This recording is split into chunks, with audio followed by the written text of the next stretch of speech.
entirely silent, I'm going to be honest.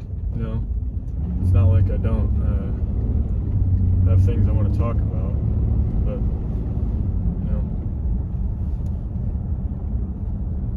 this is just kind of what I'm choosing to doing right now. But, who knows? It's a pretty nice drive for the most part. It's a little bumpy. Probably going to hear a lot of thuds and bangs while I'm driving though, because I have this car lowered about 1.5 inches, 2 inches. Like, it's 2 inches in the rear. It's almost sitting on the rear bump stops. And then I think it's 1.5 inches or 1.75 inches on my front end, which puts me pretty darn close to my bump stops. So things thump and bang on bigger bumps. I just got to pull everything out. It's pretty chilly out right now, so I don't want to do it just yet, but I'll do it when it gets warm, and I don't want to bust my fingers open while they're cold. I don't think anybody really enjoys that too much when you're working on cars. Yeah, this is basically just a simple POV of me driving home from class. Well, I guess passenger's POV, because I have you wedged in my headrest because I don't have a stand for my phone. But yeah, I mean, car is slightly modified. I have K&N 63 series intake, I think it is. High energy coil packs from Z1 Off-Road, as well as Z1 Off-Road's intake plenum spacer. I think it's about 1 inch of a spacer, so my peak power numbers are going to be on the left side of the graph, or if I were to get a dyno. But I mean, this button sheet wants to sit in my spot. I'm going to dig it really quick.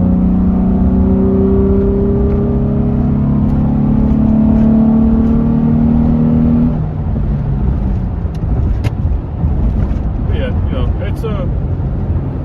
it's not pushing a lot of power, but it's pushing enough power to be enjoyable around the town, you know what I mean? And on the way to school and back and to work.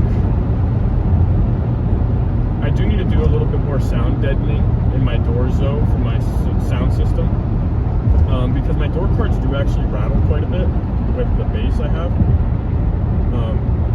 You know, and we have almost a decade of plastic. You know, it's probably going to start to get a little loosey-goosey in some places, you know what I mean? I don't know if you can see my dashboard. I do have a check engine light on, as well as my airbag and TPMS light. It looks like a Christmas tree a little bit, but they're quick fixes. They're all parts I have, except the O2 sensor. That's what's causing the check engine light. I'll just end up buying that at some point, because I really don't want to touch the exhaust until I put on my OEM replacement exhaust. Because the other one I have from when this car was in an accident before my dad gave it to me is all bent in and whatnot. So it doesn't really sit on the hangers properly. The back half of it, like the tailpipe with the resonator and whatnot, that's all just kind of hanging there, flapping around all when I go over bumps. It's not a good thing to hear every once in a while. But I bought the OEM exhaust mainly because I plan on doing kind of a custom thing. I'm going to try and see if I can find any Doug Thorley long tube headers for this. This is also the VQ40 as well. Doug Thorley did make a long tube header for a pretty decent chunk of time until recently. At the time of this video, I think it's been about a month or two. They are no longer selling them. They are selling kind of like a mid-pipe, test pipe type thing, where the secondary cats sit. So it's a secondary cat delete.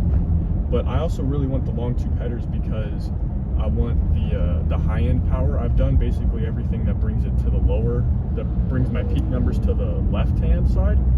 So peak horsepower, peak torque lower, but I want to try and raise the top end of this car a little bit, and I'm going to try doing that with a more free-flowing exhaust. So I want to try getting the long tube headers if I can find them in stock anywhere. Maybe I can even find a used set off of like eBay or Facebook Marketplace, though I don't think anybody around my area is working on a Nissan Pathfinder or Frontier. And then I might get the catless test pipe as well, the race pipe. I don't know for certain yet though, because I kind of like that secondary cat acts as a resonator to try and kill out some of that drone. because I'm an audiophile. I've got my sound system pretty beefed up. I mean, I'm sure you can see the Kenwood, whatever this is, my Kenwood head unit.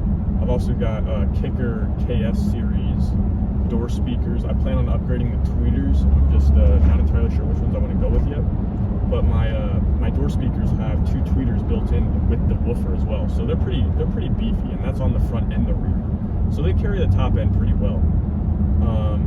I just saw, I think that was a Lotus Esprit, an old 80s Esprit just pull out from this intersection right here. You can't see it in front of this box truck, but we're coming up on a 2-lane road. I'll see if I can pull up near it. You might be able to see it. I can't turn the camera, unfortunately. But anyway,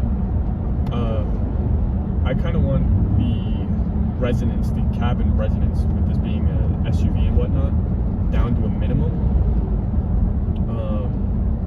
So we'll see what I do exactly. I know deleting my primary cats is going to cause some resonance, of course. That's just part of long tube headers. So I might do the Doug Thorley race pipes to delete the secondary cat, so it's more free flowing the entire way down to the tailpipe. And then I might do either some upgraded resonators where the secondary cats sit, or I might even do just a dump, like with an electric cutout, just immediately after my cats. So I might just cut that in. I don't know. I might have to take it to a shop because I don't know how to weld. I don't even have a welder. I live in a townhouse, so I doubt my neighbors would be very appreciative of me welding in my front yard. Yeah, there it is. What is this? I'll tell you when I drive past it. It is. It's a Lotus Esprit. That's so cool. That's awesome. I've always wanted one of those. I know they're pretty unreliable though, from what I can tell. Anyway, what was I saying? Oh yeah, axle dump. Well, not an axle dump, just a cutout. This is where things get lumpy, by the way, so I'm sorry if you hear a lot of thudding. Yeah, you guys seem pretty stable up there too, though, so. Ugh, that one's bad. Ugh. Okay. Yeah, I mean, I've got some plans either, if I stick with the V6, I've got some pretty decent plans. Hopefully Z1 makes a supercharger, because I do know they have a supercharger coming out for the D41 Frontier, the newest one, the 2022 Plus, I think it is.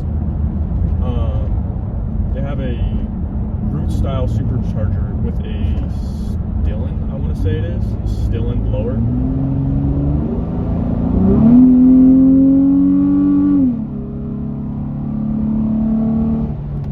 So I mean, like, yeah, as you can see, the car definitely has some giddy up, you know what I mean? It gets going, but I mean, it's still only a 260 horsepower V6 in an SUV. It's nothing to write home about. Is it enjoyable every once in a while? Yeah, absolutely. Am I going to be racing anything and making decent ground? No, of course not. That's not what this car is. If Z1 makes a freaking supercharger for it, it might be, but we'll see. If I don't stick with the V6 though, I'm probably going to look into an LS swap, which is possible through a company called LOJ Conversions. He's actually already done a twin turbo LS swap in his Nissan Frontier that he calls the Crazy Frontier. You can look it up on YouTube. He's got a few videos out on it. He's actually taken it to a few track days. I think one of the videos I watched was him taking it to Laguna Seca, and the thing rips. It hauls. It's really, really rough. I probably wouldn't do a twin turbo setup, mainly because I'm a broke college student. I've already got to shell out around $3 to $4 grand for just the kit itself, which is the oil pickup. The oil pickup tube, the oil pan, the adapter so I could run a 6L80 transmission, and I might also have to reach out to LOJ Conversions if I want to do the swap as well for a custom sized drive line to fit into the M205 rear differential or something like that. So it's not going to end up being a cheap swap at all, but I mean, I could also just get a very cheap junkyard 5.3 rebuild it with some decent parts, because it's also a smaller LS, so it'll fit for sure in this engine bay. And, you know, just kind of go from there. I mean, it's not like the LS platform is hurting for aftermarket. Mine definitely is. My only problem is I would have to shell out a pretty decent chunk of money. And, you know, working at my job, making $15 an hour while also being a commuter to college doesn't necessarily work out too well. So, I don't know. There would have to be a whole lot of saving and a whole lot of hoping that bonus checks and financial aid returns are hefty. You feel me? So, I mean, it's a pretty, for what I have done to it, it's a pretty comfortable ride still. I mean, the very stiff suspension does kind of get me every once in a while, especially driving around areas I don't know, because I can't avoid potholes or bumps. So I just kind of cream my kidneys, like they're just like mush in there sometimes. But I do plan, once I get the long tube headers and just a more free-flowing exhaust in general, I do plan on getting it tuned through UpRev. In my area in eastern Pennsylvania, I haven't really been able to find a reputable UpRev tuner. I'm also looking for one that has a dyno as well, so while I'm getting it tuned, I can see what it would put down in a street setting. Because I don't want to just like have him email me or load or I don't want to have like a tuner just email me or load a tune onto my ECU, reflash it, and then basically be like, okay, you're making a peak horsepower number of, we're really wishing here, but 300 horsepower, right? I don't think it'll ever be able to do that, especially with 200,000 miles on the dash. But I don't think it's ever going to make 300 horsepower. But if it does, I don't want to take it out on the road, have peak horsepower at 6,500 RPMs, which is literally the peak of my red line. It's like 6,300, I think, is what this is. I've taken it up there a few times before, driving around without traction control on. Doesn't sound like it likes it, though, you know what I mean? So, I mean, it's a pretty, I like this car, but I could do so much more with it if I just had the time and the money. But, you know, with the limitations that I'm faced with in my life, with being, like I said, college student, full-time, I got to go to work as well. You know, it's not like I just have free time to basically sit around and research stuff on this car all the time. As much as I would love to do that, it's not going to happen. Who knows though, maybe if I keep making videos like this and just kind of talking about my thoughts, like just out loud, I could maybe have this go somewhere. Maybe if I could just get like 100 people to subscribe or just click on the video, I don't even care. Maybe if I got like 1 like, then I would know like, okay, yeah, maybe I could do something with this. This is just kind of something I'm putting out there for the sake of putting out there. You know, you always got to start somewhere. And I guess my start is driving home from school and going home. So, yeah, this is basically just probably the format I'm going to do for a little while, unless somebody wants to see me talk about something else. But, yeah, I'm going to basically watch this video back. If